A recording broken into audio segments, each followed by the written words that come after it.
Hello and welcome to the first of our recorded presentations for BSC1005, otherwise known as Biological Sciences. I am Dr. Lindbeck, in case you hadn't realized that. I am your instructor, and we'll be having 12 of these recorded sessions in total, one for each of the chapters that we are covering this semester. And I will be posting them, hopefully, ahead of time, so that they're available to you at the beginning of each week. I was not able to get this one done before the semester began, but I have time to record it now. So we are doing this for the first chapter. Hopefully, I'll be able to get the one for chapter 2 up before we start chapter 2 on Monday of next week.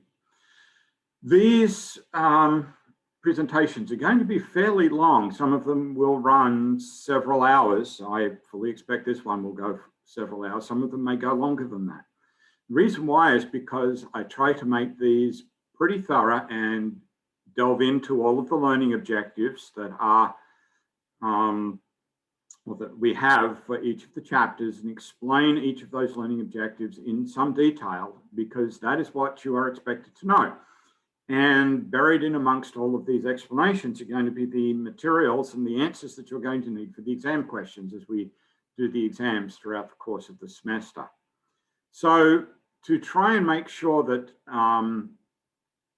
you are able to keep focused on these presentations as we do them, periodically I'm going to stop, and there'll be a period of time for a break. And in that slide, I'm going to have a concept check question.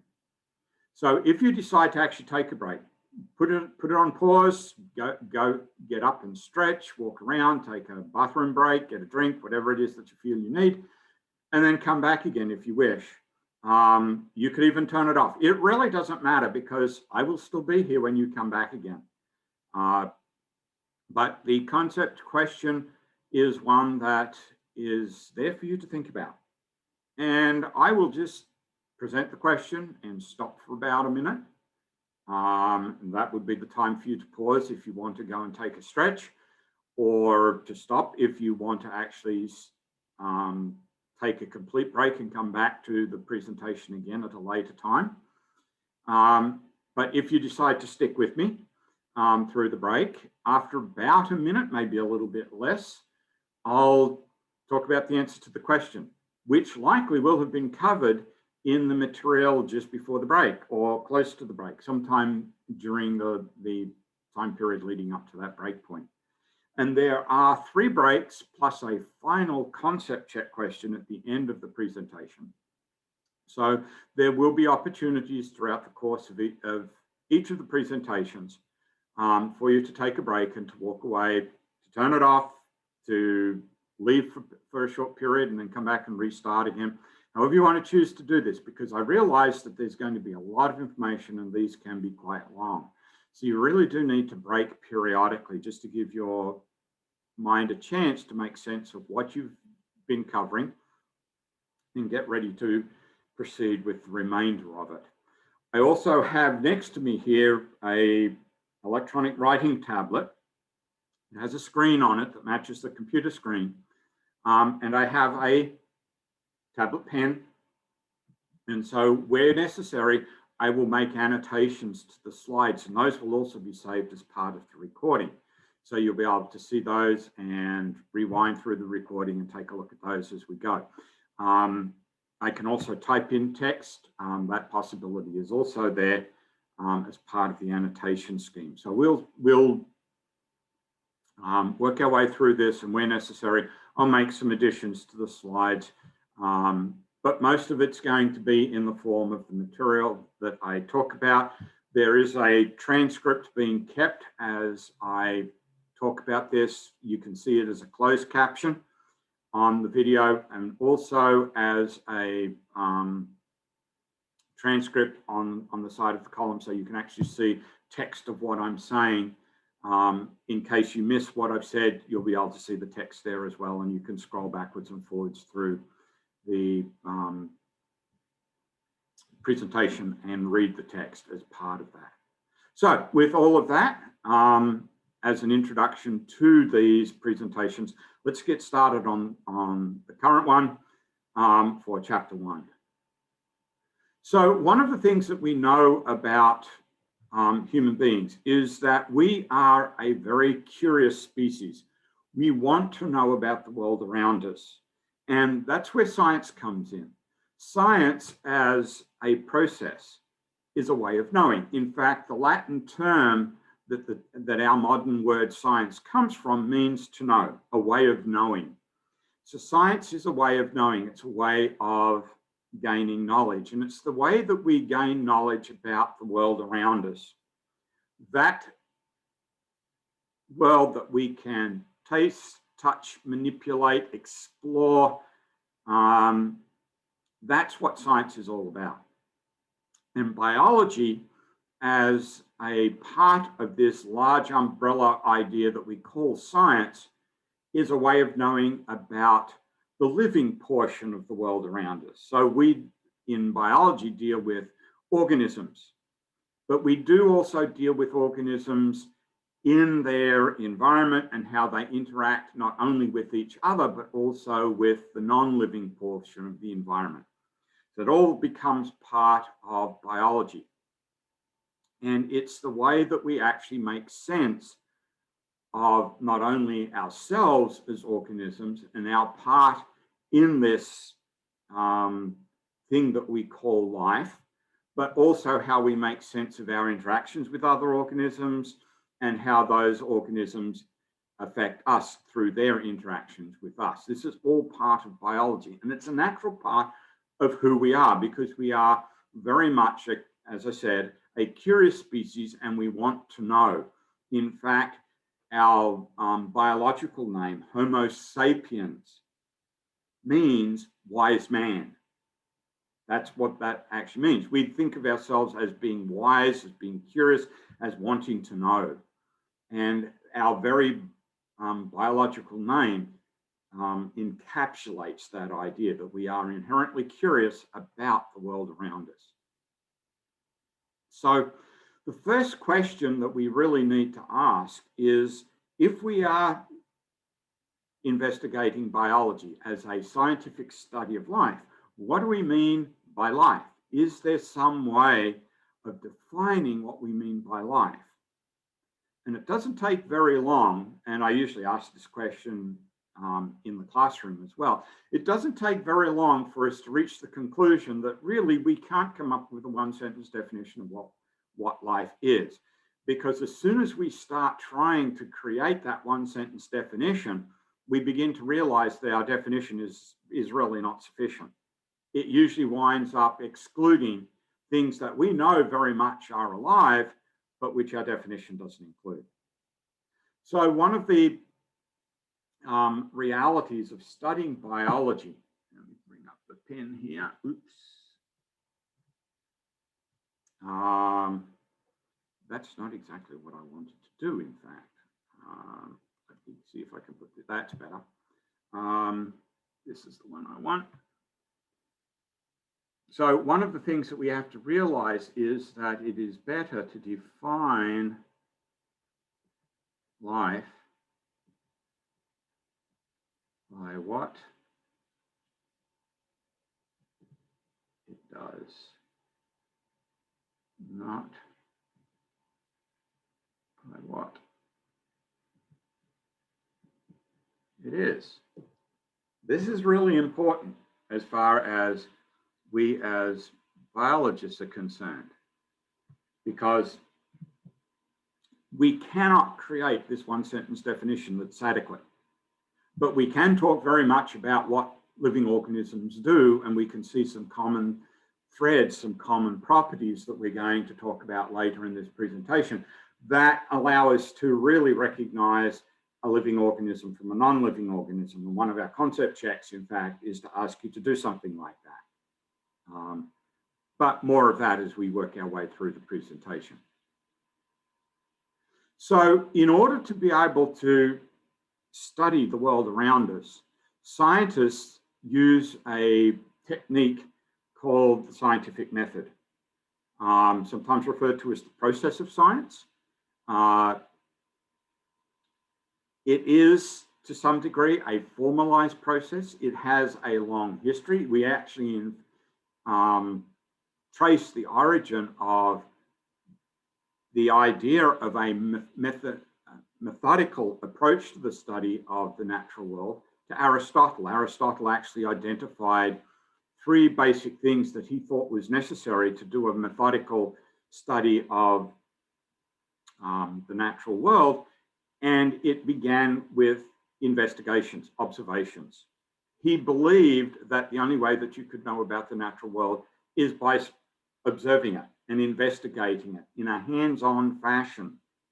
We take the steps a little bit further, but nonetheless, we follow basically in the footsteps of Aristotle. When we start thinking in terms of investigations, however, there are two basic types of investigations that follow a fairly standard practice. So the first one is referred to as discovery science. This is where you go out and you make a lot of observations, and on the basis of those observations, you draw a generalized conclusion. This is sometimes referred to as inductive reasoning. So inductive reasoning involves making a lot of observations from which you can draw a general conclusion.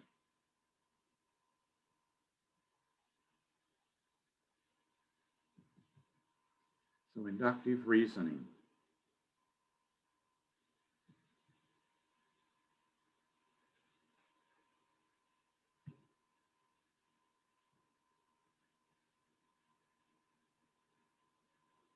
Draw a general conclusion. That was not what I wanted either.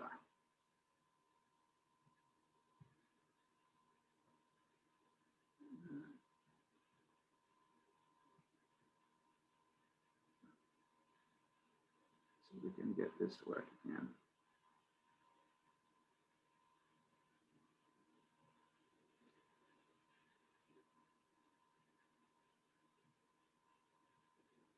So let's make this inductive reasoning.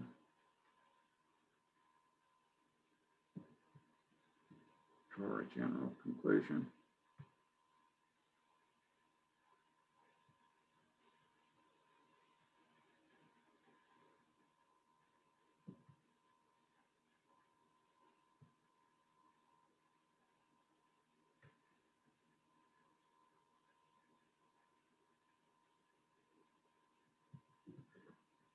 So this is basically what is meant by discovery science. We go out, we make a lot of observations, and from that, we can draw some conclusions. So yes, we may do some measurements, we may not do measurements. We may go out and sit in a field and observe things. So when we think in terms of the work of Jane Goodall, for instance, sitting in the jungles in Africa observing chimpanzees, this is a really good example of discovery science. She simply sat with a notebook and observed the chimps' behaviors and recorded what they were doing. And having recorded many chimpanzees over a long period of time, she was able to draw some conclusions about chimpanzee society, chimpanzee culture, and how they interact with each other and how they live in a community. And some of the conclusions that she drew on the basis of these observations ran counter to what people actually believed. But this was the power of what she was doing. Rather than trying to draw conclusions about chimpanzee behavior on the basis of looking at humans, we are, after all, both primates and we're very closely related. The best way to actually draw conclusions about chimpanzee behavior is to actually look at the chimpanzees and see what they do and make conclusions from what you see the chimpanzees doing. This is discovery science.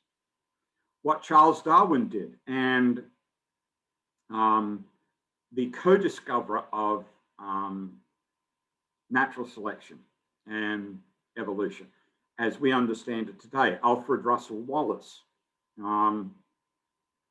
both did a lot of observing. Darwin did not do experiments. Wallace did not do experiments. They observed the natural world around them.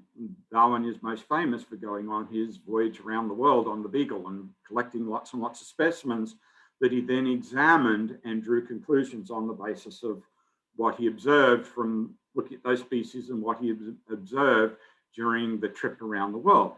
Wallace did much the same thing. He actually made a living from collecting specimens for people, either for zoos or for museums.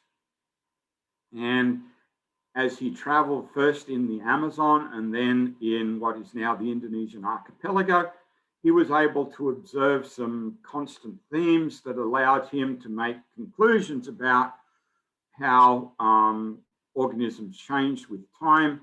And he would in fact reach independently the same conclusion as Darwin, this idea of descent with modification. And it was in fact Wallace's manuscript arriving on Darwin's desk that prompted Darwin to publish his findings a year later as the book that we now know as On the Origin of Species. They both, however, reached their conclusions not by doing experiments, but by doing lots and lots of observations and drawing some conclusions based on those observations. We'll talk a little bit more about the conclusions that they drew a little bit later, because we are going to spend some time talking about evolution as well. So that's discovery science. The other type of science, which is probably the science that you are more familiar with, is what is referred to as hypothetico-deductive science. It involves creating hypotheses, which are really just attempts to answer a question. A good hypothesis is a prospective answer to a question that you're asking. And when we say deductive reasoning is actually the opposite process to inductive reasoning. So remember, inductive reasoning is drawing a general conclusion on the basis of many, many specific observations. In deductive reasoning, we take a general principle and apply it to a very specific circumstance and use that to create a prediction on the basis of what that general statement would say or was saying. So the general statement would in fact be our hypothesis. So the two are related. Let me just put in here, AKA hypothetico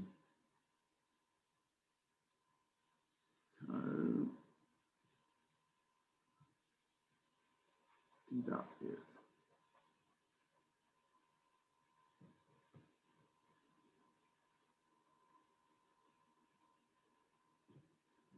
So remember again, deductive reasoning is the opposite to inductive reasoning.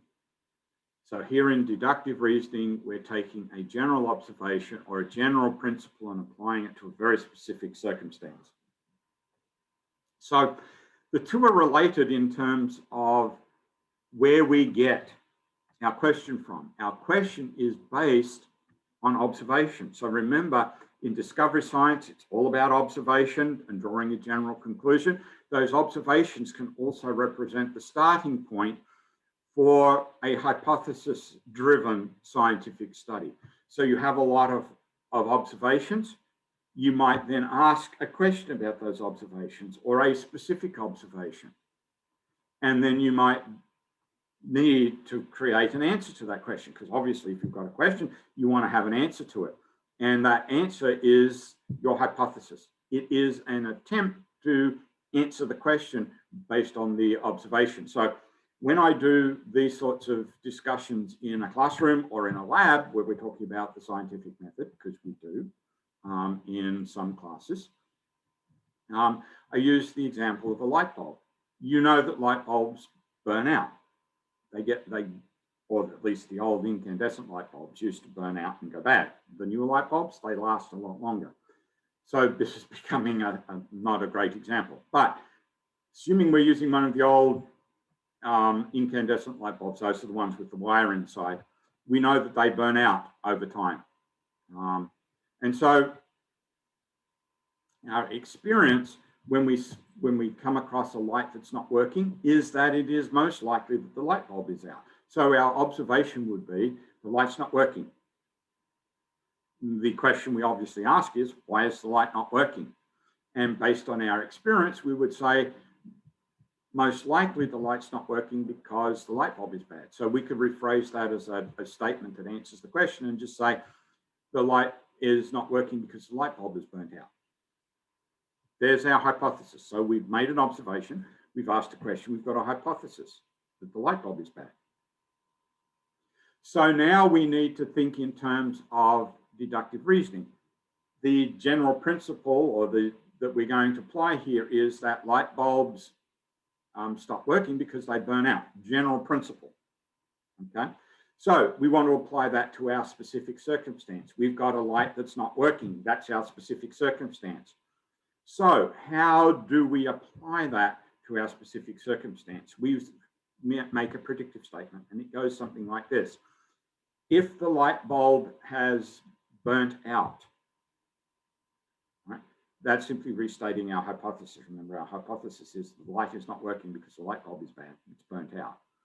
So we start off by making a predictive statement, assuming that our hypothesis is correct, that our general principle that the light bulb is bad or a light doesn't work because the light bulb is bad as our beginning point. So if the light bulb is bad, if it's burnt out, then replacing it with a working light bulb will result in the light coming on.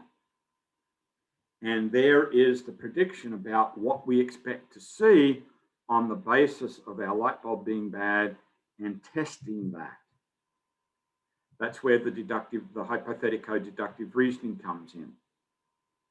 So we've looked at our hypothesis, we've applied a general principle, that's our deductive reasoning, and we've applied it to a very specific circumstance. We've taken our general principle and applied it to a very specific circumstance, the one that we're dealing with right now. That's the nature of the hypothetico-deductive reasoning. That predictive statement that we've made also forms the basis for our experiment, our test. Because we've said in that predictive statement, if the light bulb's bad, there's the application of deductive reasoning. Then changing the light bulb, replacing it with a working light bulb, there's our test, will result in it coming on. And that could be true or false. We could replace it with a working light bulb, the light comes on. True statement. Or the light bulb, we replace it with a working light bulb and the light still doesn't come on. So now our idea is wrong. Our hypothesis that the light bulb is bad is wrong because we put a working light bulb in, we've tested it. And that's also the hallmark of a good hypothesis. It needs to be testable. You have to have a way of testing it. And it needs to be falsifiable, meaning it has to have an equal chance of being correct or incorrect. And certainly while our expectation from experience is that a light bulb is bad because it's burnt out, that doesn't necessarily have to be true. There could be other reasons why the lamp's not working.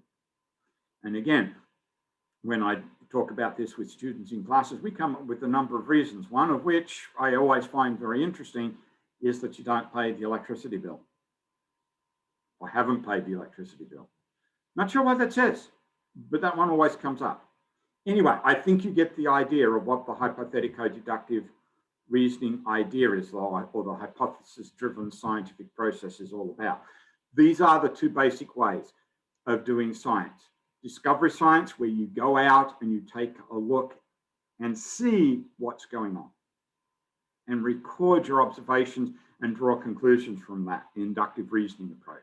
Or the hypothetico-deductive, the hypothesis-driven idea, where you start with the observation, ask a question about it, come up with an answer to that question, which is your hypothesis, make a predictive statement on it, which is like the application of the deductive reasoning that forms the basis for your being able to do an experiment, a test. And once you collect the data from that test, see if that data supports your prediction or not. If it supports your prediction, then it also supports the hypothesis. If it doesn't support the prediction, then it probably doesn't support the hypothesis. That's the process. So here's a flow diagram that illustrates how the hypothetico-deductive reasoning approach, the hypothesis-driven science approach works. And you can see that it is possible that your hypothesis may turn out to be incorrect, that the data that you collect suggests that the hypothesis is incorrect. That doesn't mean you stop. It means that you come up with a new hypothesis, or you rewrite the existing hypothesis because you may not have stated it correctly. There are a number of different things that you can do. But there is this basic accepted flow of steps that we follow through. And if you were to visit a research laboratory where this sort of science is most likely taking place, you'll have to look and see, but you'll probably identify most of these steps taking place at some point throughout an investigation over a period of days. Maybe not within a single day, maybe not even within a week. It may take some time to see this play out as a series of steps, but you will nonetheless likely see most of these steps if you observe scientists in action in a research laboratory. So I'm just going to move through these slides. Of course, these slides are available for download. The link is found in the task list for week 1. The link to this recording will actually be in the resources, on the resources page for week 1. And I will send out an email to let everyone know that it's posted once it's there. So one of the other things that we run across in thinking about science and the way science is done is the notion of a theory. Because you probably have said yourself, I know I've said it many times, that it's just something is just theoretical. And if we are saying that outside of the scientific world, we know that that usually means, well, it might be correct, it might not be correct, it remains to be seen. You need to check more into it. But if we say that within science, it takes on a whole different meaning. In fact, if you wanted the right word to use for everyday speech that a scientist would use, instead of saying that something is theoretical, we would say that something is hypothetical, that it still remains a hypothesis. It needs to be tested. Data needs to be collected. Experiments need to be done. It might be true, it might not be true, and we won't know until we do the tests. In science, however, a theory is more than that. Now, one of the things we always need to remember when we're thinking about science is that, number one, we don't prove anything. Scientists never prove anything. Proofs are the realm of mathematics, because a proof never changes. Right? A proof is permanent. Think about something like this. This is a mathematical proof. A equals B and B equals C, therefore A equals C. And that's always true. If A equals B and B equals C, then A always equals C. And that's absolutely true. And that never changes. In science, that is not the case. The way I like to put it is something like this. Our idea of how the world is only as good as the data that we have on the day. So when we look around and we say that things in the universe work this way, it's because our current data tells us that. But if tomorrow someone comes along with a better set of data, then we may very well have to change our opinion of how things work. And we see this played out over the history of science. So you have Newton with his laws of gravity and the idea that a mass, two masses attract each other on the basis of how big they are. And then eventually Einstein comes along and says, no, it's different.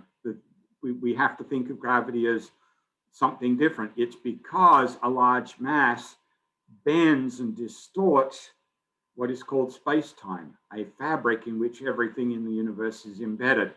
And the bigger the mass, the bigger the distortion, and that's why gravity works. And it's very different from what Newton was explaining.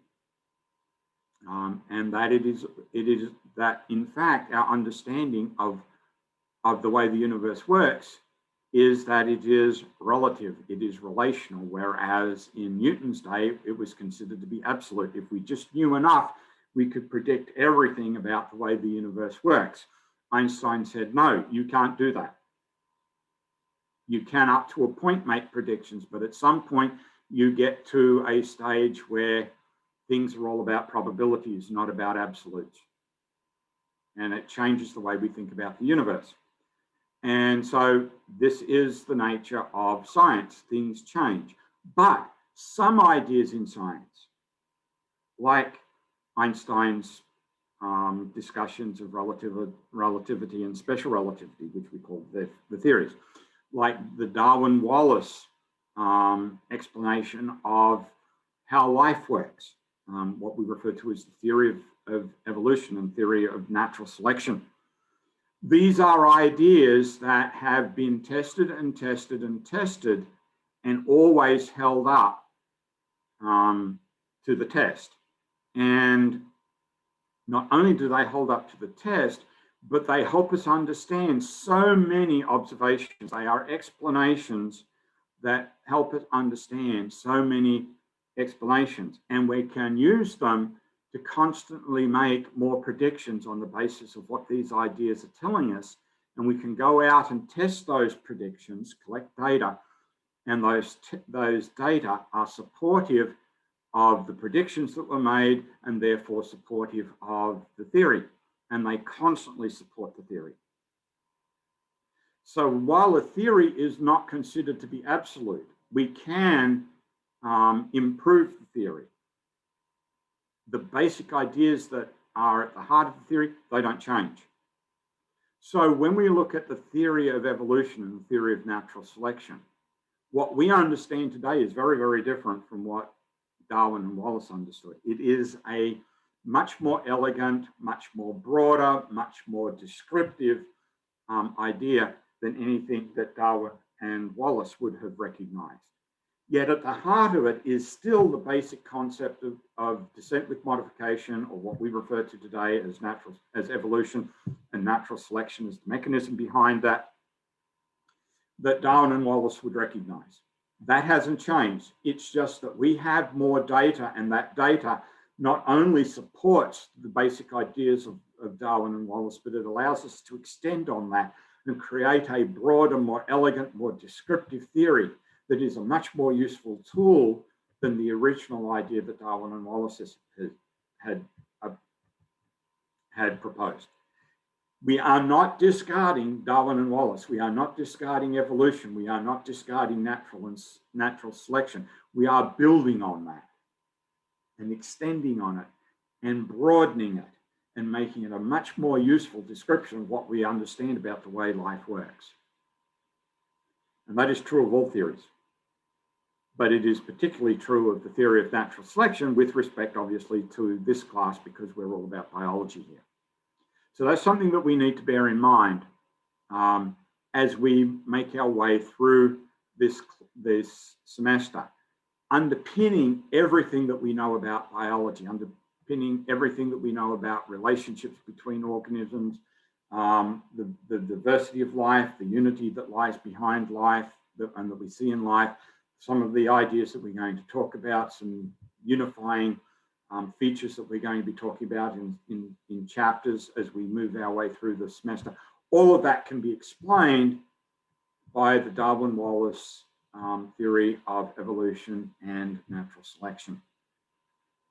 It is the theme that underpins everything about modern biology, and that's something that we need to bear in mind as we move our way through the semester. So we come to our first break and our first concepts check. And the question is, do all investigations follow the steps of the scientific method?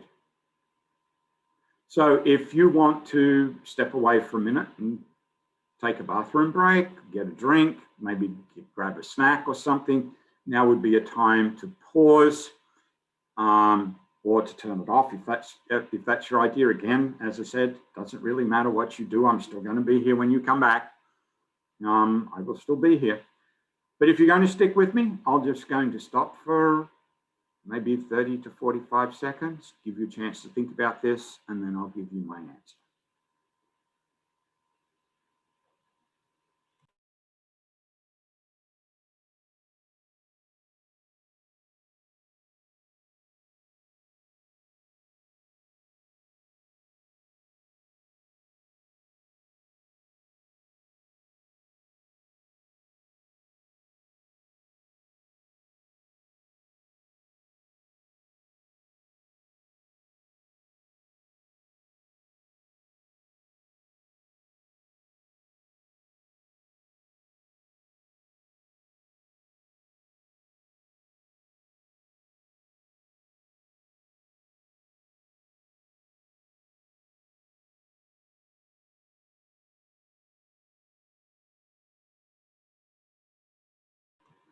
Okay, so welcome back if you're still with me, or if you're restarting from this point again, welcome back, whichever way you're doing this. So, do all investigations follow the steps of the scientific method? As much as we as scientists would like to say, absolutely, we do this every time. The reality is that no, we don't. We do some of the key steps like asking questions, creating hypotheses, making predictions. Those we do. But we may not necessarily do them in a form that you would recognize. Now, ideally in a research lab where the scientific method is more closely followed, we would write these down in a notebook, and we would actually add notes to this and make sure that we are documenting everything that we're thinking about in the notebooks. I still have my old lab notebooks from when I was actively involved in research. I have them stored away somewhere because there's valuable material in those, valuable information. But think about the discovery science. If you were doing observations, are you going to follow through the steps of the scientific method? Did Jane Goodall take an observation and ask a question and create a hypothesis before she set out to do observations? No, she started with just simply sitting down and making the observations and then drawing conclusions from that. There is no real application of the scientific method as we have discussed it in the last 5 or 6 minutes in a discovery science type approach. It's all about observation and drawing conclusions. So the real answer to this is it depends on the type of science that you're doing. In discovery science, no, we would not follow the steps of the scientific method. But even if we're using the hypothetico-deductive approach, the hypothesis-driven approach, while we would like to say that we are following all of those steps, the reality is we probably don't. We may take some shortcuts around some of the steps. Although we would probably argue that mentally we are thinking through some of those steps. But realistically, we're probably not going to document that we've been through all of those steps. So, yeah, I'm being equivocal here, but that's the nature of the way we do science. So, when we start thinking about this whole question of what life is, because remember, that's what we're really here to do when we're studying biology, when we're going out to do research on biology, however we choose to do it. The question, of course, is what is life? And as I've said before, we can't really come up with this really good one-sentence definition, but we do recognize that there are some things that living organisms do. And so here are some properties that you probably recognize from your own experience that organisms possess. And every living thing, irrespective of what it is, whether it be a bacterium, whether it be a tree, whether it be an animal like us, they all possess these properties because these are the common properties of organisms. So the first thing is that they are ordered. And typically when we think about order here, we're not talking about keeping your bedroom tidy and ordered sort of thing. Here we're talking about the fact that the smallest unit of life, a cell, can be basically thought of as a bag of water in which chemical reactions occur. And those chemical reactions occur in a very specific order. And that's what keeps a cell alive. And if you're a multicellular organism like our cells, keeping those cells alive is what keeps us alive too. And that's more what we're thinking about in terms of order, that there is an ongoing sequence of chemical reactions that follows a rigorous chain of events that keeps us alive. And when those chemical reactions become disordered, bad things happen. Cells tend to die, and organisms tend to die under those circumstances. At the same time, there has to be a level of regulation involved as well. And as we'll see in one of our later chapters, that regulation can take place at a number of different levels. But the most fundamental level here, if we're thinking again in terms of the chemical reactions, is through some very special proteins that function as enzymes. An enzyme is simply a regulator of chemical reactions, and each enzyme regulates a particular chemical reaction. And typically we say that enzymes permit chemical reactions to occur in or under conditions that otherwise they might not be expected to occur. So an enzyme is really good in terms of permitting chemical reactions to occur. And remember, as a cell, we're all about chemical reactions, that they occur and they occur in the right order. What is also important here in terms of regulation is that it is possible in turn to regulate the enzymes, which means that not only do you regulate the enzymes, you regulate the chemical reactions in which they're involved, because remember, the enzymes themselves regulate the chemical reactions. So regulating the regulators regulates the chemical reactions. And so we have several different levels of control over regulating chemical reactions, because all cells, irrespective again as to whether they are a unicellular organism or whether they're part of a multicellular organism, it is this ability to regulate the chemistry that keeps the cells alive, that keeps the organisms alive. So again, it is a fundamental process of all living things. Then in terms of growth and development, this is fairly easy to see because we know that we all grow and develop over time. And if we want to follow back or work our way backwards in time to where we originated, we go all the way back to when the egg and sperm from our parents fused together to give rise to a single cell called a zygote. That cell then divided into two, the resulting two cells then divided again, which divided again, to give a solid ball of cells, which eventually developed into you and I. And if we look at our body, we find that there are about 220 different types of cell in our body, and there are about 10 to 15 trillion cells making up our body of those 220 different types.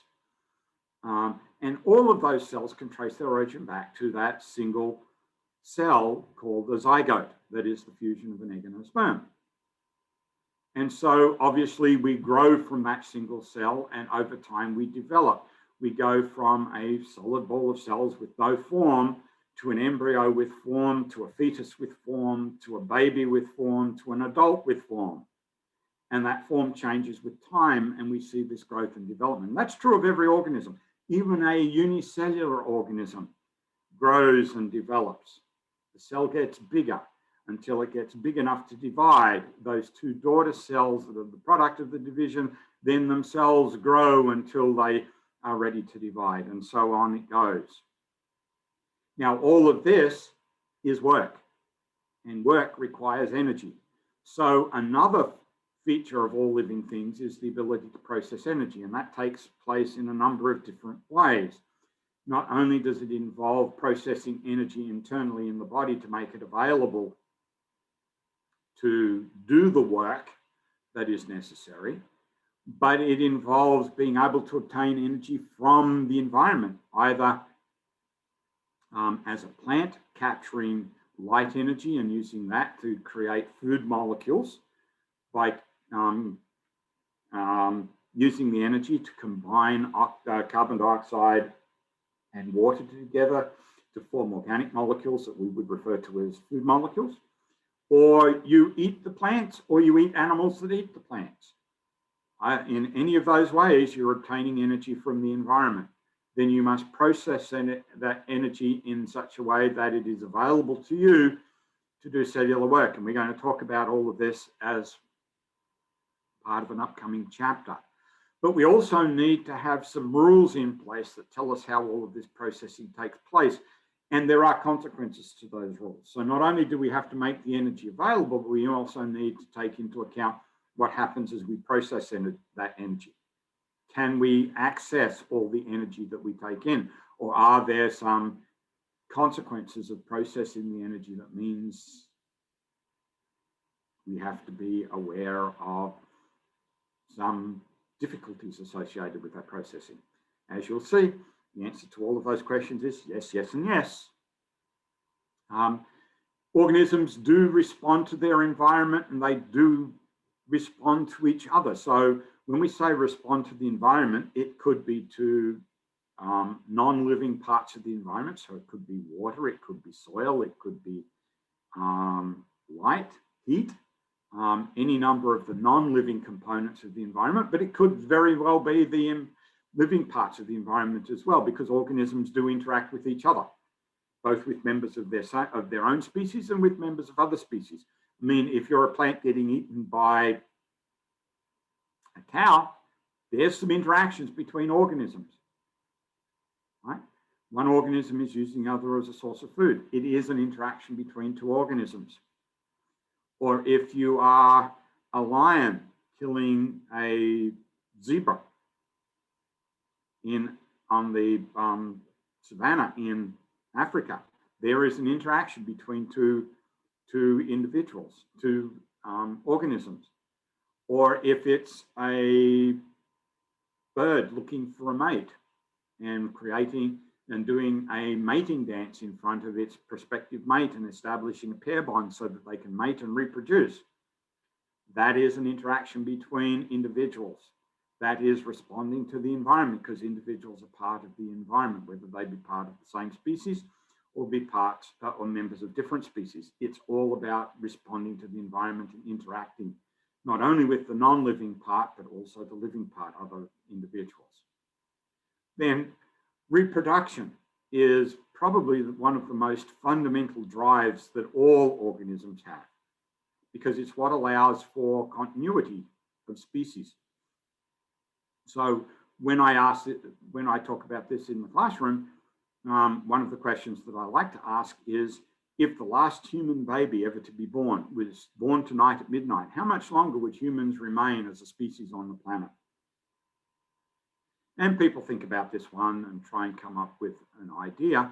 And there's a lot of guessing going on. And then I just point out that the longest recorded lifespan of any human is 121 years. And that is not the norm. That is very unusual. And so once we process that fact, it becomes very obvious that if the last human baby ever to be born was born at midnight tonight, humans as a species would likely be gone in about 120 years.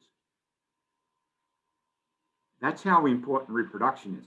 But it also underlines just how fragile the existence of any species is on the planet.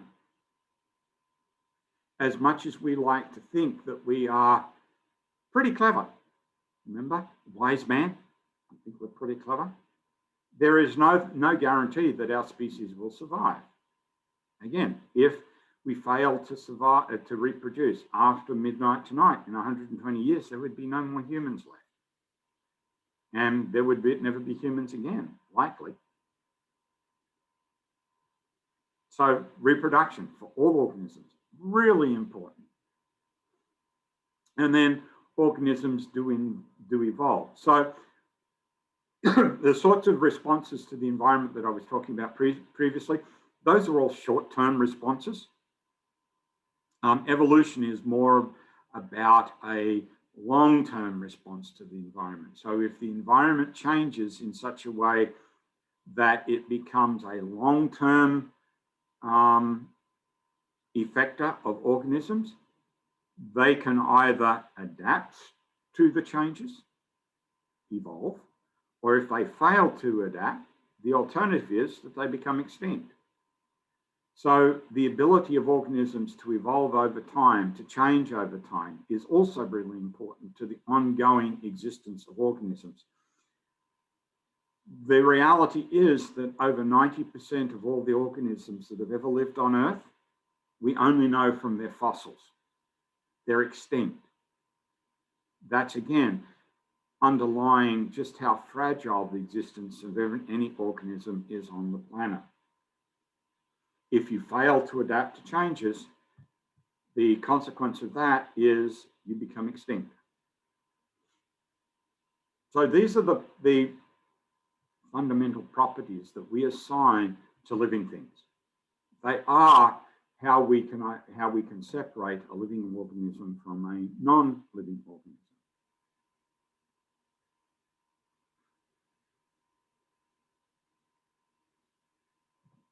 So once we recognize that we have all of these properties, and I have an upcoming concept check that I probably should have put in at this point. It's okay, we'll get to it. Once we start thinking about life as we can observe it, we recognize that life is incredibly diverse. There are, we estimate, somewhere around 3.5 to 4 million species that scientists have actually described. They've written out descriptions, we have names for them, we know their features and that sort of thing. But within that 3.5 million to 4 million described species, over 1 million of those are insects. And we think that there are probably somewhere around 3 to 4 million species of insects present on the planet. We simply don't really know just how many insects are out there. They're some of the most diverse animals types on the planet. They're not the most diverse life form on the planet. That would be the bacteria and a related group of organisms called archaea. They are unicellular organisms. They are prokaryotic organisms. They represent the first types of cells to evolve when life got started about 4 billion years ago. And they've had a long time to adapt to the planet. And as the planet has changed over time, so they have adapted. And so there is a huge diversity of those. They are the most diverse and probably the most single successful type of organism on the planet. But if we're thinking just in terms of animals, insects by far are the most diverse and successful type of animals on the planet. And we continue to find more. We don't know just how many species of organisms there really are on Earth, because 70% of the Earth's surface is covered by water, and much of that water we can't penetrate very easily. If you scuba dive, you know that you can probably go down comfortably about 100 feet in the water without too much trouble. If you want to go any deeper, you have to start thinking in terms of using specialized gas mixers and taking a lot of the gas with you, because you're going to have to spend some time decompressing on the way back up again. Otherwise, you could suffer the bends and die. And we can only really scuba dive into a local region. We can't scuba dive into all of the oceans. And some of the deepest parts of on average of the ocean are between 10 and 12,000 feet deep. Very difficult to get into. The deepest part of the ocean is over 35,000 feet deep. You could drop Mount Everest in there and still have over a mile of water above the top of Mount Everest. It's that deep. And up until only a few years ago, only 2 people had ever been there. More men had walked, and men, yeah, had walked on the surface of the moon than had been to the deepest part of the ocean up until about 15 years ago. Now the list is up to 6 people have been to the deepest part of the ocean. We know very little about what sort of life forms exist in the deep ocean because it's so difficult to get there.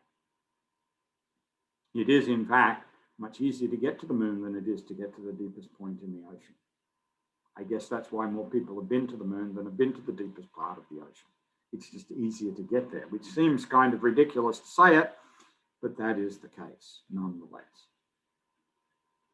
So one of the things that we as humans like to do is to try and make some sort of logical sense out of things. And this includes the diversity of life, try and pigeonhole individual species into groups that make sense. And there have been a number of different ways of trying to make groups. The modern way of doing it is to group things together on the basis of common heritage, and specifically common evolutionary heritage. And the way we diagram that is to use diagrams that have been used for quite some time, and we actually credit Charles Darwin with coming up with this idea, and it's called a tree diagram, and you've probably seen this or something like it. Okay, so I need to start the pen up again, I guess. I don't do that.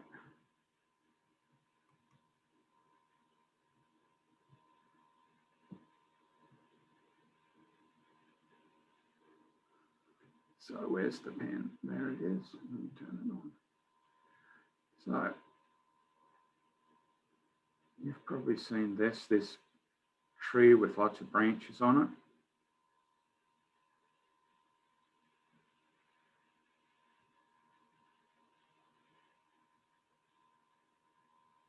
We say it's a nested set of branches.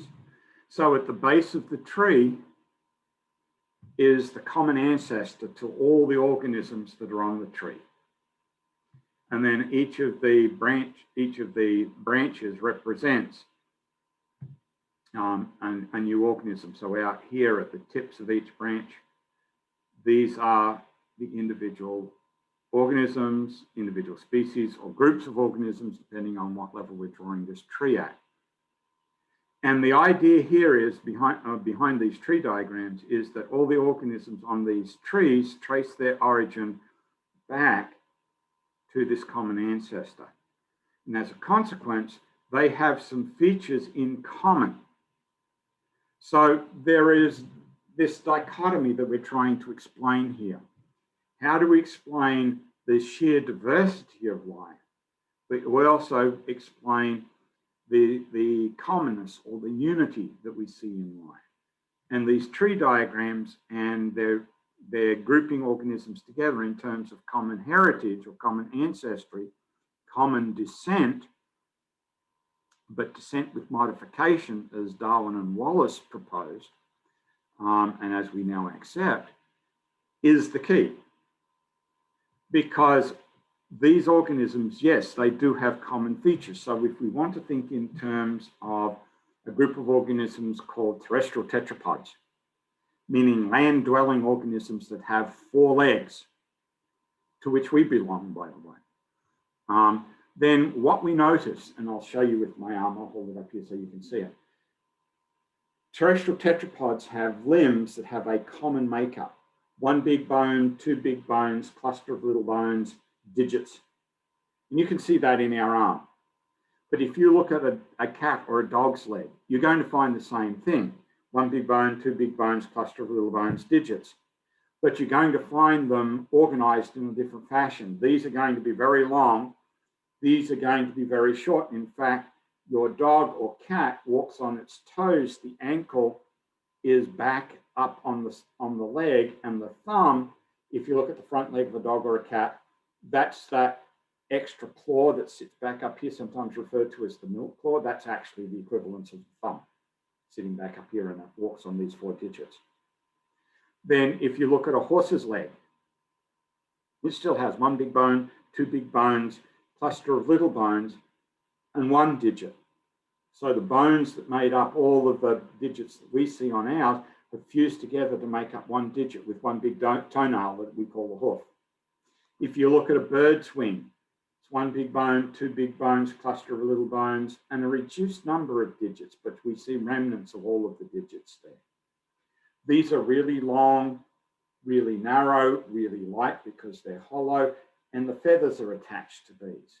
But it is built on this common theme. If we look at a whale's front flipper or a dolphin's front flipper, buried inside that flipper are the digit bones, really long bones, but up here, close to the body of the whale, you're still going to find one big bone, two big bones, but they're going to be short and really thick and really solid. Because the flipper's got to work against water, and water is a lot more viscous and a lot harder to move in. The digits are made up of lots of little bones so that it is very, very flexible. That allows the flipper to bend like this as it's pulled forwards through the water, but then it can flex backwards like this to be pushed backwards against the water to drive the whale forwards. Notice, however, all part of the same thing. One big bone, two big bones, cluster of little bones, digits. The common ancestor back here had a limb with that feature. All of the terrestrial tetrapods that we've described as descendants of that common ancestor have that same basic form, but it's been modified for different uses. That's the descent with modification. So encapsulated in this tree is both an explanation of the unity. Descent from a common ancestor means that they share common features, but diversity in terms of those common features have been modified and adapted to different uses based on what the organism needs them for. So this is how we try and make sense of it all. And so we now recognize that there are three big groups of organisms that we identify. Two of them are made up of what are referred to as prokaryotic cells, cells that lack a nucleus. Let me write that in here.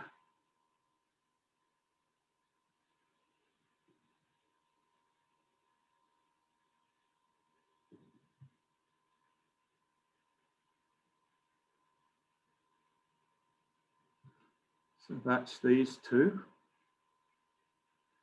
And then our own made up of eukaryotic.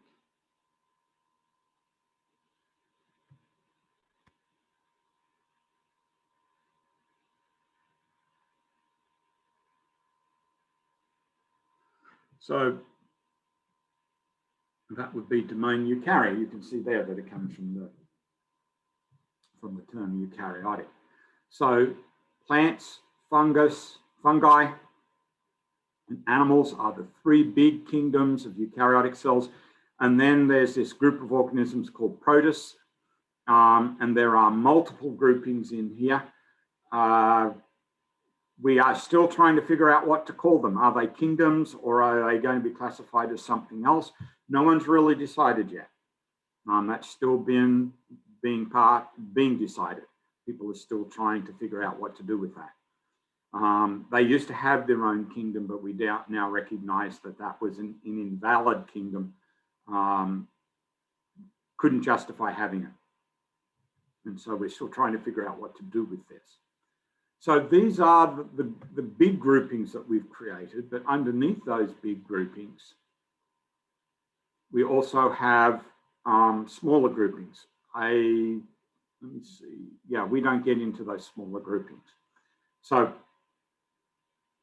but you may have heard of, well, you've heard me use the term species. That is the smallest grouping that we can create because it's a single organism. But organisms that share common features through common ancestry or individual species are then grouped together in what is called a genus. Genera, which is the plural of a genus, of the term genus, are then grouped into what is referred to as a family. Families that share common heritage are then grouped into a class, classes that share common features are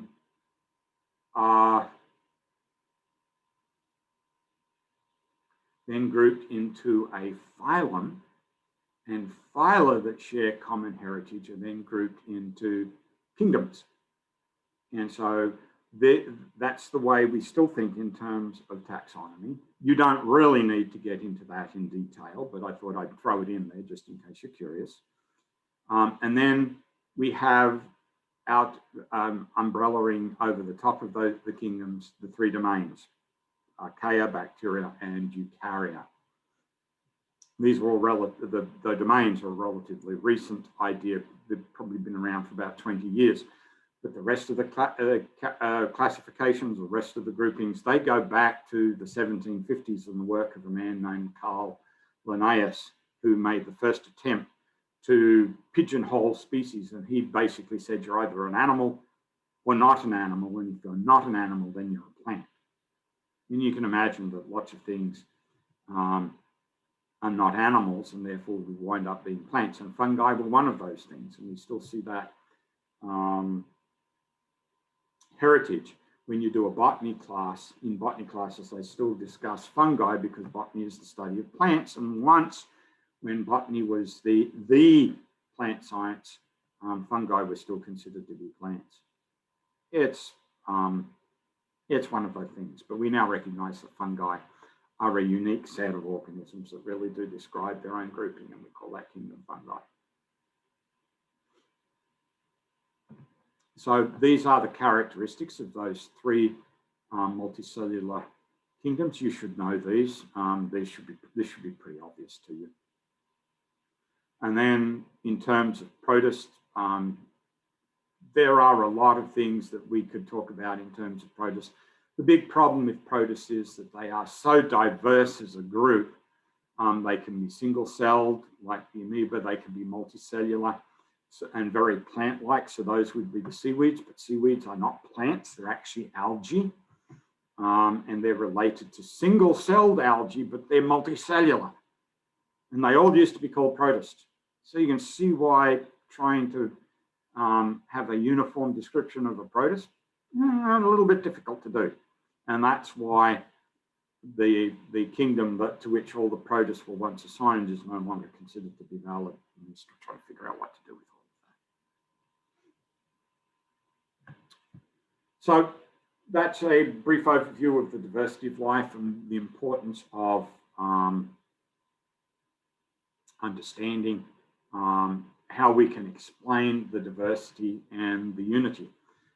So that brings us then to the themes that will guide us as we work our way through the semester. So we will see evolution as the basic underpinning. We will see structure function. We're going to talk a little bit about structure function. We'll talk about information flow, not in detail today, but we're going to talk about information flow in a lot more detail in upcoming chapters.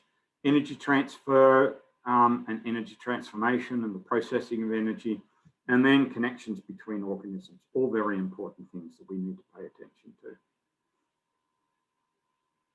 So I've talked in some detail about evolution at this point.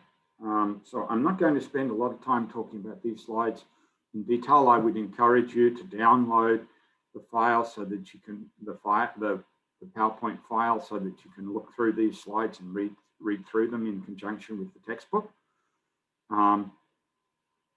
But one of the things that I'm going to add a few notes.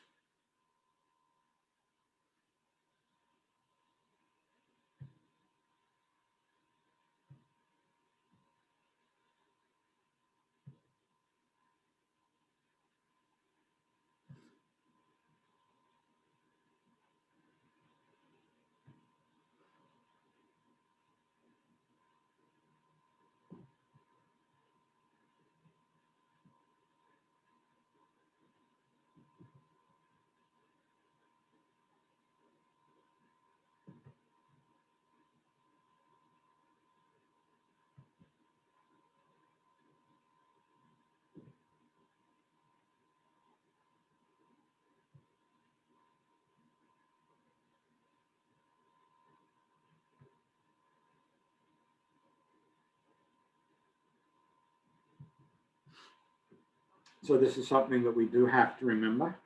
That it's most correct to call this now the Darwin-Wallace theory of evolution. The book constantly points to Darwin because for a long time people overlooked Wallace's work. Darwin certainly didn't. Darwin and Wallace corresponded for many years. Wallace gave Darwin more credit for the work and tended to support Darwin as the developer of the idea, but Darwin was very proactive in promoting Wallace as a co-discoverer, and the two corresponded for many years. After Darwin died, Wallace went on and continually defended Darwin's ideas and wrote many supporting papers and books in his own right, supporting the notion of evolution, but he continued to give Darwin most of the credit. But today we give both of them equal credit. And I realize the book talks more about Darwin and barely mentions Wallace, but realistically, we should talk about both Darwin and Wallace as co-developers of the theory of evolution. So one of the things that we do recognize is that organisms do evolve. They do change over time. And there are many examples of changes over time that we can point to. So if we look at, again, these tree diagrams, and I've already explained what the tree diagrams are telling us, but let's just look at this tree diagram as a real world example of what tree diagrams can tell us. So we know that there are many bears around the world. In South America, in North America, in Europe, in Asia, we find bears. They have a wide distribution, but there are many different types of bears, and each of them has its own localized area where we expect to find them. So polar bears are found in the Northern Hemisphere, in the area where there's lots of ice and snow. So in Alaska, Canada, across Northern Europe into Siberia, you find polar bears. They inhabit the Arctic region, but they are very closely related to brown bears. And in fact, under the right circumstances, polar bears and brown bears can breed. And one representative of the brown bear, which you may not recognize as a brown bear, is the grizzly bear. The grizzly bear is actually a very, very, very close relative of a brown bear. It's a member of the brown bear group. And so when a polar bear mates with a grizzly bear, the offspring are called growlers, the grizzly / polar. And they are a light brown in color. So they are one branch of bears that live in North America. There's also a black bear that lives in North America, very closely related to Asiatic bears. So you've got an Asian black bear and you've got a sun bear that both live in Asia. But you've got the American black bear as a closely related species that probably migrated across from Asia into North America along the same route that humans followed when they migrated into North America and eventually South America. So then you've got some bears that are uniquely Asian. So the sloth bear, the spectacled bear, and the panda bear. They are all uniquely Asian. Different types of bears, but located in Asia. And then you've got the highly specialized panda bear.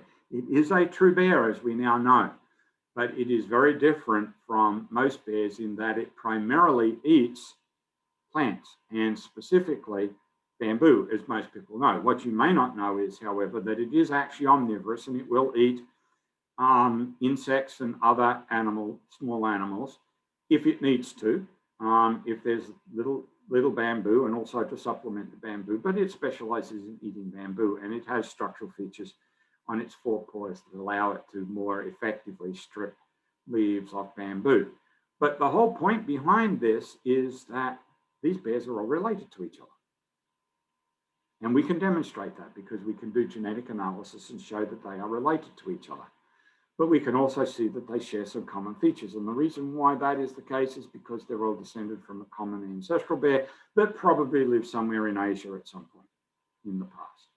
And we can even make some some predictions as to where in Asia and about what time period in Asia that the ancestor of all modern bears probably lived, on the basis of our ability to analyze DNA.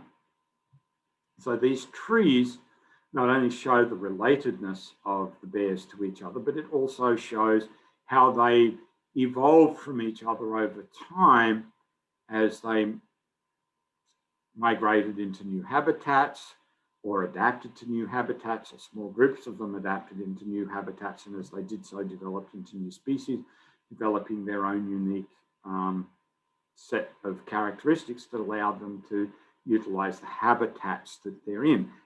And that is really what evolution is all about.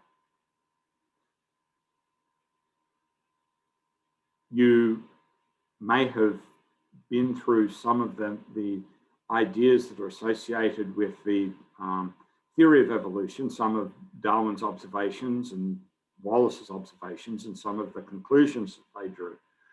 But the basic idea is that there are a limited number of resources that can be utilized in any environment. If a species is to utilize those resources, it must therefore have features that allow it to utilize those resources. But when you look at individuals within a species or within a population, a group of individuals of the same species living in the same place at the same time, not all of them are the same. And you can see that just by looking at the people that you know. We all look like humans, but we also have our own individuality. We're not all identical to each other. And the same is true wherever you look. There are differences, and those differences may have an impact in the ability of individuals to utilize the resources. So if you've got some individuals that can utilize the resources a little bit better than others, those individuals are the ones that are going to survive and therefore are more likely to reproduce and therefore more likely to leave offspring behind. And those offspring are likely to have the same successful adaptations as their parents. Because like it or not, you look a lot like your parents, at least to some degree. And that's because you are the offspring of your parents. And you have those features that you have because you are the offspring of your parents and not the offspring of some other parents.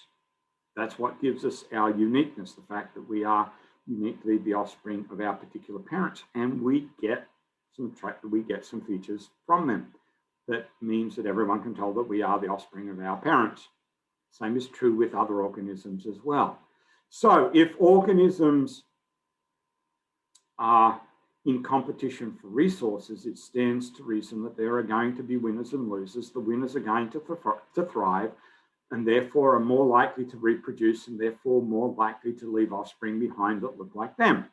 That's the nature of inheritance. That means that over time, if these environmental features that are being utilized remain relatively constant, the makeup of a population, the group of organisms, is going to move in the direction of those features that are favored and away from those features that are not favored. There's going to be a change in the makeup of the population. And that's something that's also important to recognize.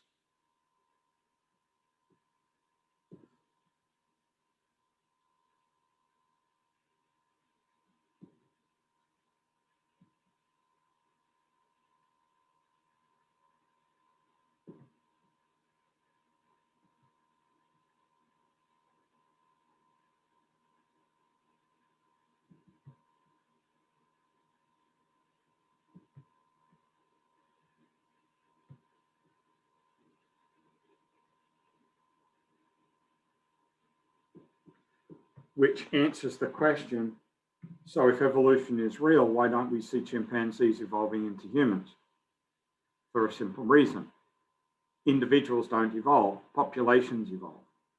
And it's the makeup of the populations that evolve in terms of their features, moving more in the direction of favored features and away from unfavored features.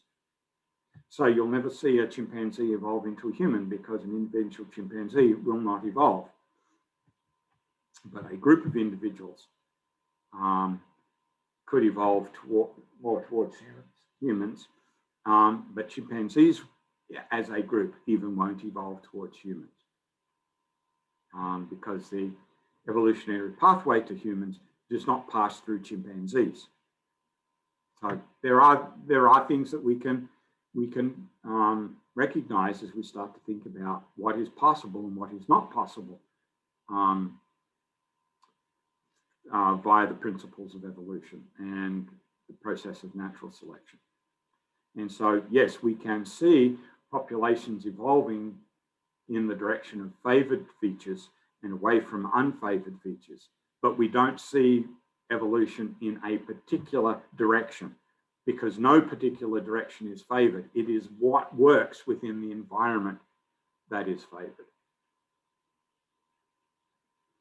So the process of differential reproduction or unequal reproduction, the fact that some individuals thrive and therefore reproduce more frequently and in greater numbers, is basically what is behind natural selection.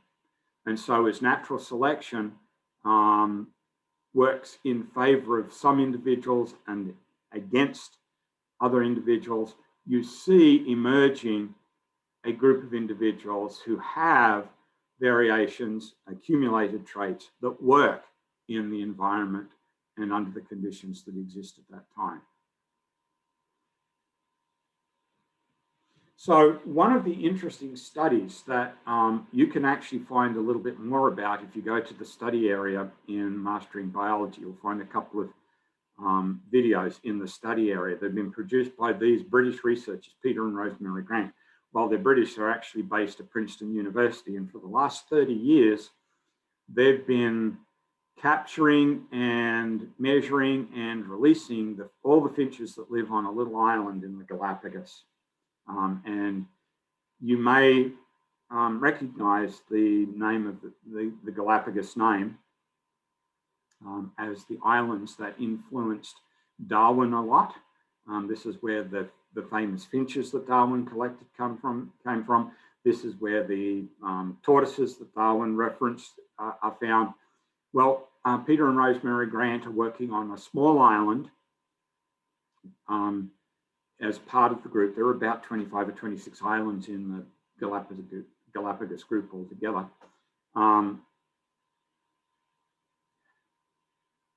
And this small island has a single species of finch, or at least it did. And they've been monitoring changes in physical features of the finches over time. And particularly, they've been paying a lot of attention to the size of the beak, because the size of the beak determines what type of seeds they can eat. And the type of seeds that are available is determined by the amount of rainfall. And so by monitoring the rainfall, monitoring the seeds that are available, and monitoring the size of the beaks on the birds, they've been able to find a correlation between the environment in the form of rainfall and the seeds that are produced as a consequence, and changes in the size of the beaks of the finches. But about 10 years ago, I think it is now, and this is talked about in these videos in the study area, they started to recognize the emergence of a new species of finch that they hadn't seen before. And as far as they knew, it didn't exist anywhere else. And they were puzzled as to why there was this possibility of a new finch. What they came to realize was that it was the product of a male finch of another species that lived on a nearby island, who had somehow made his way to their research island, probably carried on a storm. He was much larger than the males of the native species of finch on the island where they were working, so they named him Big Boy. And Big Boy was able to mate with some of the females, or more precisely, that some of the females found Big Boy attractive and they mated with him and produced offspring. And Big Boy and his partners and their offspring are in the process of evolving into a new species because they no longer breed with the rest of the finches on the island. And that is the hallmark of a new species. They become reproductively isolated. They no longer breed with the other finches, they only breed within their own group. And because of the records that the grants have kept over time, and as they paid attention to the finches as they've been documenting the finch population every summer, they've started to realize that Big Boy and his partners and their offspring are actually developing into a new species of finch. And this is happening in real time. They can actually observe the emergence of this species of finch. It's quite exciting actually, because this is the first time that we've actually been able to record and observe the emergence of a new species in real time, something that we never really thought we'd be able to do. So this is an important study that the finches, that the grants have been doing for the last 30 years, because it's really opened up a whole new world of understanding about the process of evolution.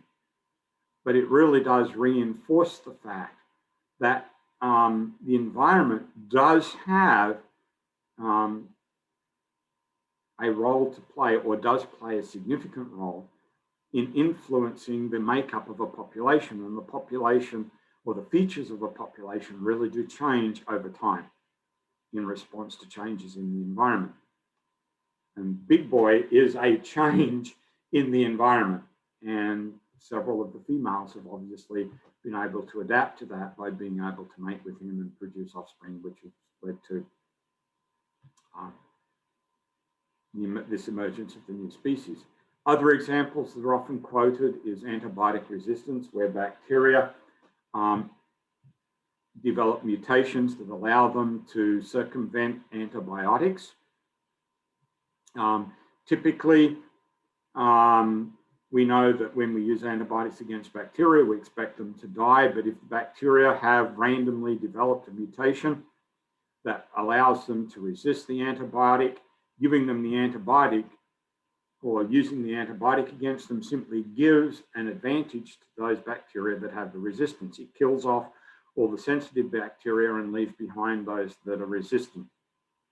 And so the more we use antibiotics and the more we misuse antibiotics, the greater is the risk of bacteria becoming resistant to the antibiotics. And that's what we're actually starting to see now. We are starting to lose the ability to use some of our more widely used antibiotics because the bacteria are becoming resistant to them, because we're not using them correctly, or we're using them in situations like dairy and cattle farming and poultry farming, where they're used to prevent bacterial infections. All that's doing is providing more opportunities for the bacteria to be exposed to the antibiotics, and for any bacteria that are already resistant to the antibiotic to get a foothold and get an advantage. And very quickly, the predominant form of bacteria in the environment are those that are resistant to antibiotics. And what is even more troubling is that bacteria can share that antibiotic resistance with other types of bacteria, even though they're unrelated. They can still share the resistance in the form of the genes that allow that resistance, so that bacteria can become antibiotic resistant, even though they've never seen the antibiotic. It's a real problem. But again, it's an example of adaptation to changes in the environment. And then we also have another way of observing a form of selection, but we don't call it natural selection because this is humans doing the selecting. So we refer to it as artificial selection. And this has been, or we've seen this and we've done this whenever we've domesticated plants or animals to our own use as we developed agriculture. So here are some vegetables that you might recognize. Cabbage, which is actually a large form of a Brussels sprout. So they're very similar. kohlrabi, which is basically the leaves of a cabbage, the outer leaves of the cabbage, or sorry, the stem that the cabbage is growing on. Kale, which are the outer, basically the outer leaves of the cabbage. Broccoli, which are lots and lots and lots and lots of tiny little Brussels sprouts. And then cauliflower, which is Brussels sprouts with the, or broccoli with the chlorophyll stripped out of it. These are all known as cruciferous vegetables.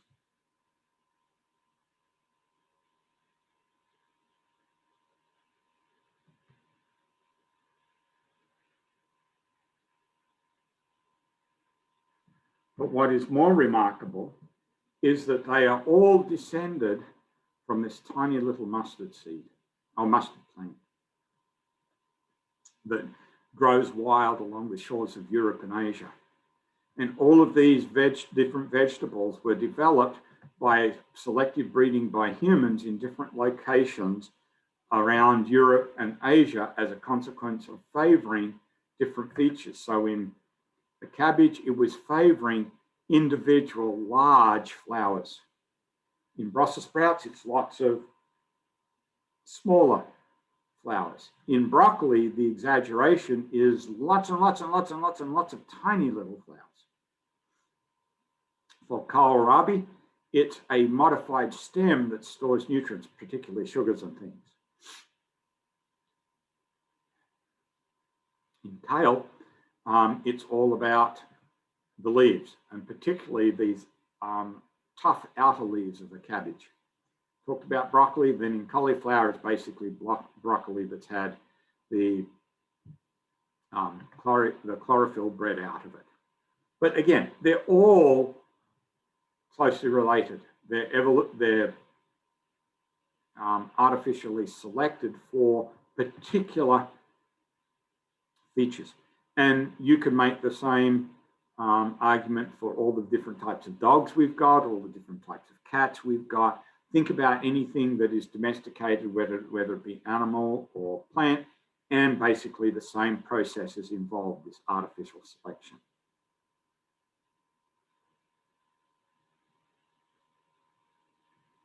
So, time for another break. If you want to go and take a bathroom break, get a drink, get a snack, now's the time to do it. Put us on hold. Go get what you need. Remember again, it doesn't matter whether you are going to stop and take a longer break or whether you're just going to pause for a minute. I'll still be here when you come back again. But for those of you who are staying around, here's a concept check question for you. Darwin and Wallace used the term descent with modification, we've talked about this, to describe the process they observed in nature. What is the modern term we use for this? And what is the driving mechanism behind the process? So I'll stop for about 30 to 45 seconds and then come back and share the answer with you.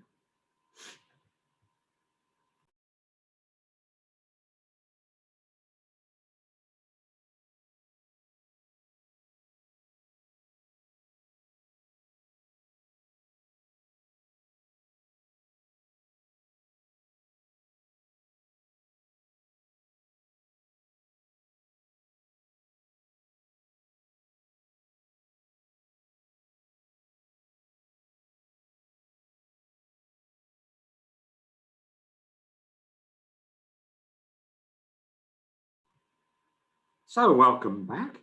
Whether you stepped away or whether you just sat and thought about this question, hopefully you didn't have to think for too long, because the answer is what we've been talking about just recently.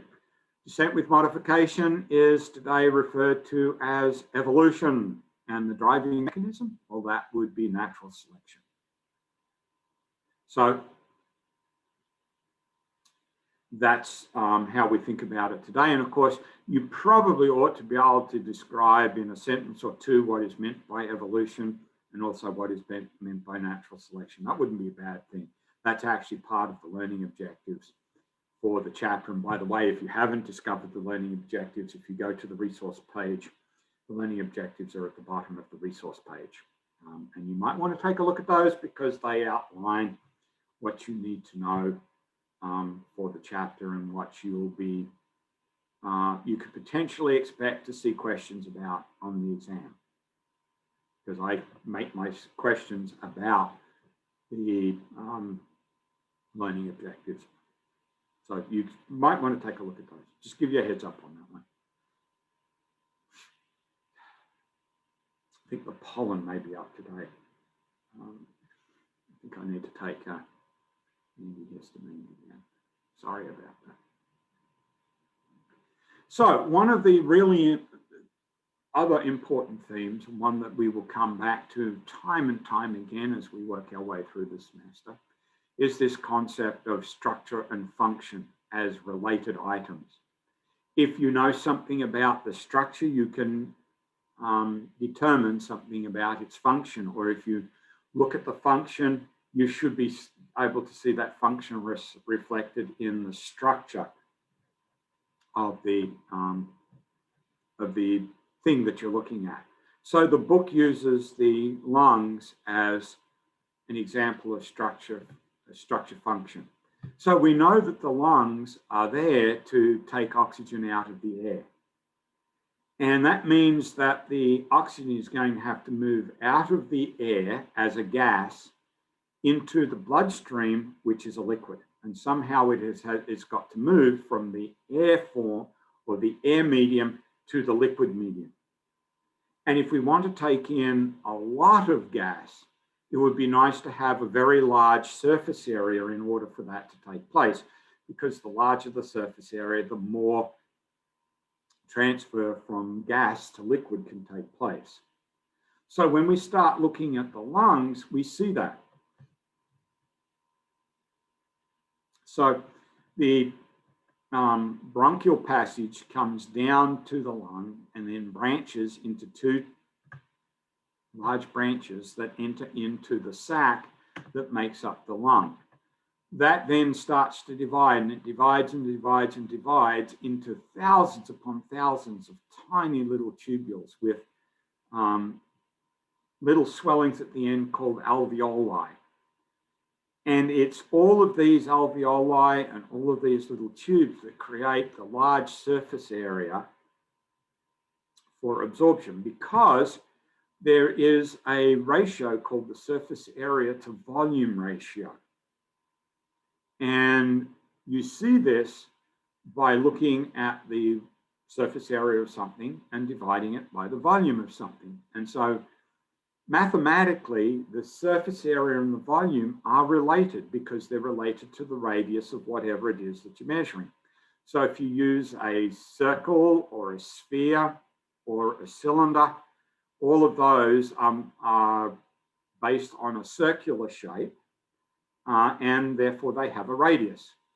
And so when you look at the mathematical formula for a volume versus the mathematical formula for a surface area, the surface area relates to the square of the radius, whereas the volume relates to the cube of the radius. So if an item, a circular item, gets bigger, the volume gets bigger much faster because it's the cube of the radius than the surface area, because that's the square of the radius. So if you want to have a large surface area compared to the volume of something, you want it to be very, very small in terms of circular profile. Hence all of these thousands upon thousands of little tubes and the little alveoli on the ends of the tubes.